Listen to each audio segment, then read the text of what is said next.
All right. We talked to the Linux Foundation and heard that they have established a unified acceleration foundation.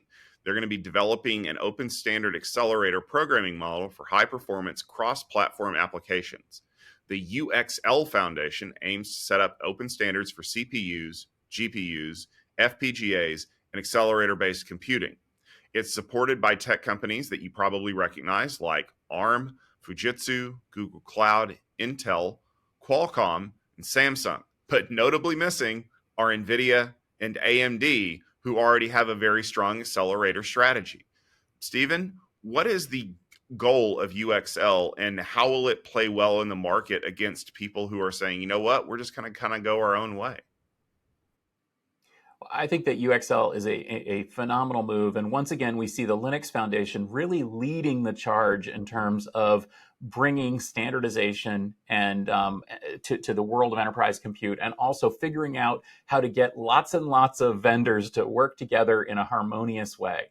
So first off, let me be very, very clear. The UXL is based on one API, which was Intel's initiative to create an open standard for API programming.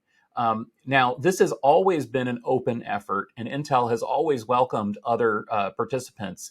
Intel was the big driver behind it, though, and it really matches the sort of thing you might expect from Intel. So one API basically is a way to unify all of these varied accelerators that we're seeing in the market.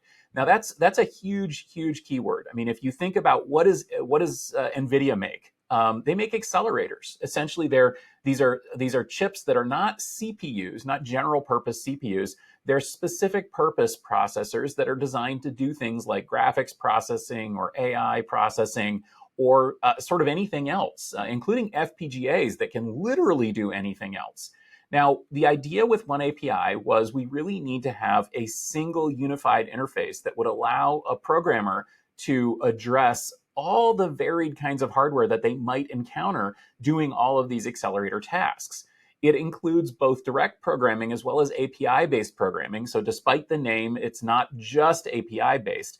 But that being said, the API strategy is the strongest because the idea is that essentially you would have a unified way to address, for example, GPUs from various different vendors or other maybe accelerated instructions from various vendors. And it would make the software development easier. It would also encourage people to adopt more diverse hardware in terms of, I mean, if you can use hardware from 10 different companies in the same API, then you're more likely to address it. And I think that this explains not only why the Linux Foundation is interested in supporting it, but why it's gotten a little less of a warm reception from companies like Nvidia, who are really making hay with their CUDA API. And they're pretty happy to have a proprietary system where you got to buy more and more and more Nvidia hardware.